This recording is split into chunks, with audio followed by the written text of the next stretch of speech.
Hello and welcome. Today we're talking about Makarovs, specifically the IJ-70 variants. So I have a IJ-70 17A. So this is the original style, but it is in 380. So it's 9 by 17, I guess, for 380. That's why it's the IJ-17. And then I have an IJ-18 AH. I don't know what the A stands for, but the H on this one is high capacity because it's the kind of sort of double stack that brought it up from 8 to 12, although these are 10 round mags. And this one is in 9mm Makarov, so it's in the right caliber. But both of these are pretty cool. They have differences, and I just want to spend some time at the range talking about them. I guess I'll start with the IJ series. They were basically only made for commercial export, but they are Russian-made Makarovs, and there's not a whole lot of those actually in the States that are true Russian Milsurp Makarovs. But I have both of these and wanted to talk about them. So let's take a look. First off, they both have the target style rear sight. That's very indicative of all the IJs. They had that for import reasons. But being Makarovs, they have a very simple manual of arms, safety, bolt hole open, a decocker, and double action, as well as single action. Taking a look now at some of the kit that I have assembled for these. So for the classic back, I have the surplus holster with the cleaning rod. These are readily available, pretty cheap, but they are definitely a product of the era. You know, 50s design or whatever. I already mentioned the surplus grip for the single stack, and I also have a lanyard loop here. So this hooks on to the edge of the grip here, and then the other end goes around your belt so that you don't lose your pistol. Very much a product of its time. Here we have the original style with the leash. So flat button, little pull string to pull, and then you can actually get to it. One of the things about these IJ pistols is because of the sight, it doesn't always fit super great into like surplus holsters, but they do still fit in holsters. You just kind of, it's a little bit tighter, but they do fit. For the PMM, or the modernized version, obviously got the pistol itself. This is just about the only grip that they make for this. There's a lot of factory options for the single stack, but for the double stack Makarovs, there are not a lot of options.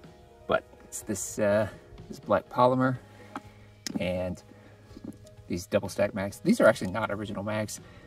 They are shockingly expensive, the original, especially the high capacity version, because these only came in for a minute before the assault weapons ban happened, and then it was the ones that did come in after that were 10 rounds, and even those are shockingly expensive.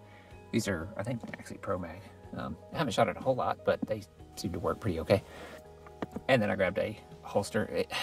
I'm not unconvinced this isn't basically Russian airsoft gear, but it does say made in Russia. And I'm also not unconvinced that even if it is airsoft gear, that it's not also a genuine item. And then, of course, I grabbed a surplus Russian pistol mag holder, just so that it would fit these two, the two extra that I have, in that classic Russian style digital camo. So this is the PMM. Again, this is a Sherpa style with the finger release. Also, I assume this is how you're supposed to do it. It looks like the belt. Maybe it interfaces better with their web gear than it does my American belt, but yeah, it definitely does not want to stay on, and I can very easily just pull it right off. But all the same, it goes on, I guess. And you can at least be deployed to the correct angle faster, you know. That's some of the kit. I think this is a good contrast between like one generation of, you know, the PM, the Pistole Makarov or whatever it was, and then the PMM, the Pistole Makarov modernized. Let's do some shooting. One of the things about the PMM is that even though it's got this much wider mag well, they wanted to maintain compatibility with older mags, so I have a couple of rounds of 9mm Makarov in this surplus single stack Makarov magazine. And let's see here. So it does fit. Got a fair amount of play there, but at the very top of the grip inside, it does narrow to that single stack, so it should sort of funnel it into the right place. Let's find out. Fed.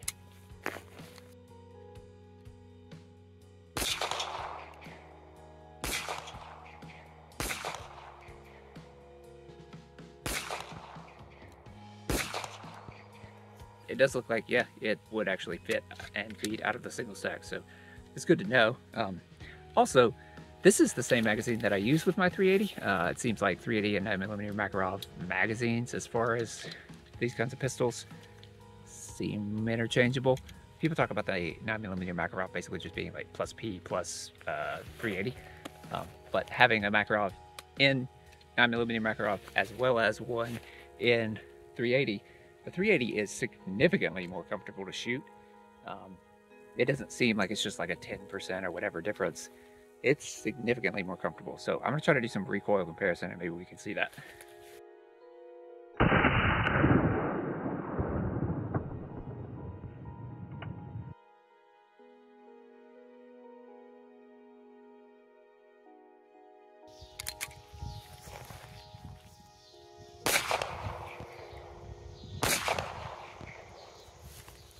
That's fun. Oh. Yeah, so maybe that Pro Mag doesn't work quite so well.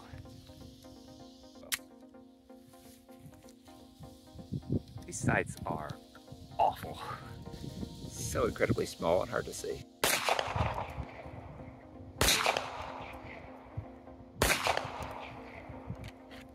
This one, the 9 Makarov, it's the only one that actually kind of gives me a little bit of bite on the hand. The other one doesn't do that. Let's look at that double action trigger pull.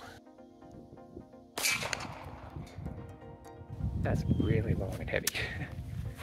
While I think these definitely had their time, it's still really interesting to see, you know, these pistols still being used today in, I know for sure Russian and I believe also Ukrainian service. I mean, if that's all you got, that's what you got, so you run with it. But wow, that would not be a fun time.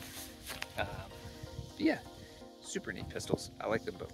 My double stacked one actually came with the original box and the manual, and I believe it was made in '94. It was super neat to see the QC card and all that other stuff.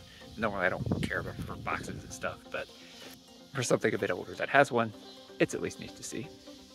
Anyway, thank you for tuning in. Thank you for joining me for this little raid session. You know, having some fun with the Macs and just kind of screwing around.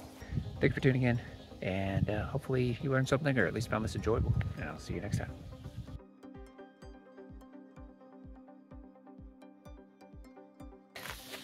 And here's a free piece of advice. If you don't have a dedicated belt for EDC and you're using just a off-the-shelf regular even leather or canvas belt, don't do that. I did that for a long time because I was like, it can't be like that much better. Like, I'm sure it's probably better, a little more sport, but no, they're demonstrably better, and the rigidity is so much better. I'm not going to try to sell you any particular one. I don't care which one you get. There are thousands of videos already talking about it. You go do your own research. You go figure that out for you, but go get one. All right, later, my dudes.